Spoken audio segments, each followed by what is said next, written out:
A Story of Hope, an anonymous domestic violence survivor story, as read by Chandrea Whitted.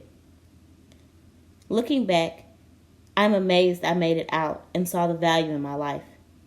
I grew up in a home where my father was abusive to my mother. She would catch him cheating, and instead of allowing her to leave, he would hit her and they would fight to all hours of the morning. I remember one morning around 2 or 3, my mom woke us up and put us in the car. I was 9, and my brother was 7. Our dad must have not come home, and my mom went looking for him and refused to leave us at home alone. She went to this lady's house, and we watched her demolish this woman's car. My dad ran outside once it was on fire and dragged my mom by her hair and threw her in the car. In that moment, I said, "That will never be me." My mom eventually divorced my father after 10 years of abuse.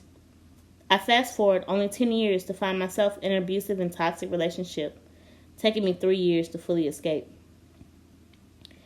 I'll admit, things started off so great. He was always a sweet man, but everyone has their sins.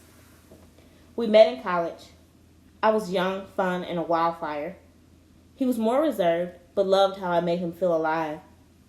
For the first 3 months, we mostly stayed indoors and went out on single dates as a way to get to know each other. We then began bringing our friends around, and things quickly changed. After meeting his friend from high school, he demanded that we move in together, and I agreed, thinking it was a romantic request and nothing possessive. Later, he requested that I not go to clubs and hang out with friends.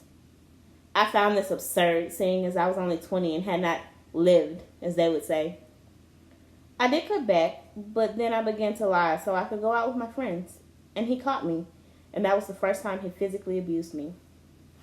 He slapped me and later apologized, as they all do. At this point, we were together a year, and to be honest, the control made me fall out of love. I started to connect with other guys and ask for space. He threw me against the wall so hard the light switch broke and pierced my back. I'm 100% fighting him back at this point because it's in my nature. He threw me down a flight of stairs, and I woke up in the ER. I tried leaving once more by going to a friend's house in Louisiana 2 months later. The friend was a single male, so having a new female all of a sudden move in was out of the question after 6 days. I went home to grab some things, and bam, he hits me over the head with the lamp and burns my leg with the bulb, leaving me with second-degree burns. He again apologized, and for some reason, I believe him, since he saw how I was severely injured from his actions, that he would change his ways. I had a coworker who he trusted, convinced him finally it was best that we move into different spaces, but still date to see if we could work it out. I found a house with a roommate.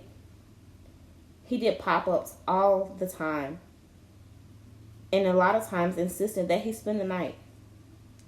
He changed the abuse, but was still possessive, and I took it as change.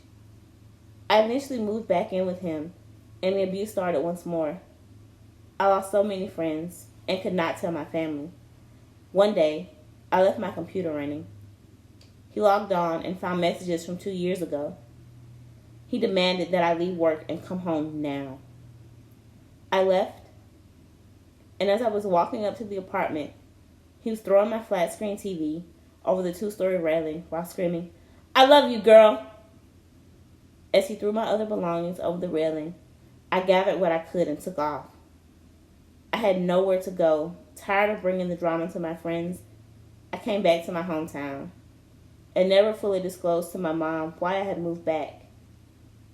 I never called him or answered his calls and was finally free of the abuse. I'm married now with 2 beautiful kids. My whole life has changed for the better. I found true love and freedom. I tell women there is a way out.